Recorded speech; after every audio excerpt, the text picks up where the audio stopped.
Twitter फिलहाल Agarwal tweets वाले joke से भरा हुआ है क्योंकि पराग अग्रवाल ट्विटर के नए सीईओ बन गए हैं। कल की ये खबर अभी तक आपके पास पहुंच ही चुकी होगी। नहीं पहुंची तो आपका साबुन स्लो है, आप ललन टॉप का ऐप डाउनलोड करिए। खैर, पराग अग्रवाल अब ट्विटर संभालेंगे, लेकिन ये बात आपको मैं ऑर्डिनरी में क्यों बता रही हूं, जान जाएंगे। हाय, मेरा नाम प्रतीक्षा है और आप देख रहे हैं मुझे ऑर्डिनरी की खास पेशकश म्याऊ में, एक ऐसा शो जो लड़कियों को डेडिकेटेड है। लेकिन आज शुरू हुआ है एक लड़के के जिक्र से, क्योंकि जनता ने निकाल लिए हैं इनके पुराने ट्वीट। पुराने ट्वीट तो सबके निकलते हैं, मगर एक और चीज है जिसमें हम माहिर हैं। वो है कि जहां भी किसी फेमस पुरुष से जुड़ी कोई महिला दिख रही हो तो उस पुरुष को छोड़कर पूरी एनर्जी उसके साथ वाली महिला के जीवन में लगा दो। पराग अग्रवाल के भी ट्वीट्स में कुछ ऐसे ट्वीट्स मिले जिसमें उन्होंने सिंगर श्रेया घोषाल के साथ लंबे लंबे संवाद किए हुए थे। जैसे एक जगह उन्होंने लिखा है कि श्रेया नाइस डीपी, क्या हालचाल है। एक जगह लिखा है कि लंबी ड्राइव्स पर तुम्हारी बहुत याद आती है श्रेया। हालांकि पराग के और भी ट्वीट थे जिन पर अब गर्मा गर्म बहस हो रही है, लेकिन श्रेया घोषाल को लेकर लोग अलग लेवल पर चले गए हैं। कोई कह रहा है मेन विल बी मेन, यानी मर्द तो मर्द ही रहेंगे, कुछ भी बन जाए, महिला से फ्लर्ट करेंगे ही। कोई कह रहा है कि ट्विटर का नया सीईओ देसी सिंप है, यानी वो लड़का जो एक तरफा मोहब्बत में आहें भरता है। आलम यह है कि पराग को डिफेंड करने के लिए लोगों को ऐसी तस्वीरें लगानी पड़ी जिसमें पराग की पत्नी भी श्रेया से मिल रही हैं। श्रेया के भी एक पुराने ट्वीट में देखा गया कि पराग उनके बहुत पुराने दोस्त हैं। कितने कमाल की बात है कि जनता इतनी खाली है, इतनी ज्यादा खलीहर है कि पहले अपने ही मन में पराग और श्रेया का अफेयर करवाती है, फिर खुद ही बताती है कि ऐसा कुछ भी नहीं है। ये कोई इकलौता केस नहीं है।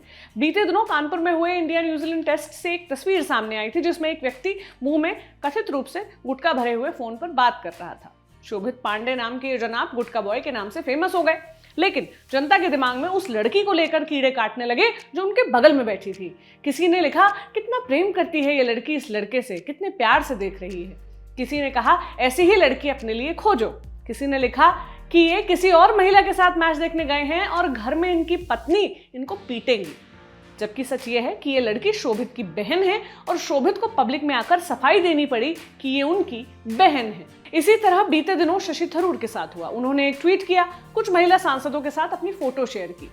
उन्होंने इसके साथ जो कैप्शन लिखा, हम कतई उसके फेवर में नहीं है। हमने एक वीडियो में उनके इस कैप्शन की आलोचना भी की है, लेकिन आप जनता को देखिए, सीधे सभी महिलाओं के साथ इनका अफेयर करवा दिया। एक ने लिखा शशि थरूर मैग्नेट हैं, एक ने लिखा कि शशि को अपनी प्रायोरिटीज मालूम है, एक ने लिखा कि इन्हें डिओड्रेंट का ऐड करना चाहिए। किसी ने तो नेहरू की फोटो निकाल ली जिसमें वे कहीं महिलाओं के साथ खड़े हैं और शशि थरूर और नेहरू में चारित्रिक समानताएं निकाल ली। किसी ने कहा कि थरूर का एक ही मिशन है, महिलाएं। श्रीमान मोनीश बहल जी ने कहा था एक लड़का और एक लड़की कभी दोस्त नहीं होते। ये तो पर्दा है, पर्दा, कपकपाती रातों में धड़कते हुए दिलों की भड़कती हुई आग को बुझाने का, छुपाने का। हमें मालूम है कि फिल्मों में आपका अटूट भरोसा है, लेकिन गुड मॉर्निंग, लड़का और लड़की दोस्त हो सकते हैं और होते हैं। अगर कोई भी पुरुष किसी महिला के साथ तस्वीर अपलोड करता है या यूं कहें कि उसकी इजाजत के बिना कभी किसी महिला के साथ उसे स्पॉट किया जाता है, तो जरूरी नहीं कि वो महिला उसकी प्रेमिका हो। हर बार हर जगह कुछ नॉटी हो रहा हो, ये जरूरी नहीं है। आप कहेंगे कि ट्विटर पर 4 जोक बना दिए तो कौन सी आफत आ गई। हाँ जी, कोई आफत नहीं आई, मगर ये मानसिकता एक आईना है हमारी रियल लाइफ का। दफ्तर में कोई लड़का लड़की के साथ चाय पीने चला जाए तो बातें, लड़के ने अगर अपनी बाइक पर लड़की को कहीं ड्रॉप कर दिया या उसके घर छोड़ दिया तो बातें, लड़की ने लड़के से मुस्कुराकर बात कर ली तो बातें। ये बातें आपको सिंपल लगती हैं, हार्मलेस लगती हैं, आपको मजाक लगता है, मगर असल में ये हल्की टिप्पणियां न सिर्फ लोगों को आहत करती हैं, बल्कि बेवजह उनकी निजता और उनके चरित्र को टारगेट करती हैं। आप सोचें कि आप अपनी जान पहचान के किसी लड़के या लड़की के साथ बाहर जाएं या किसी काम से उनसे मिलें और लोग आपकी फोटो खींचकर उसे आपका प्रेमी या प्रेमिका बुलाने लगे, तो आपको कैसा लगेगा? क्या राय है आपकी इस पूरे मसले पर? क्या राय है आपकी इस वीडियो पर? जरूर बताएं मुझे कमेंट सेक्शन में। कल आपसे फिर मुलाकात होगी। देखते रहें म्याऊ। शुक्रिया।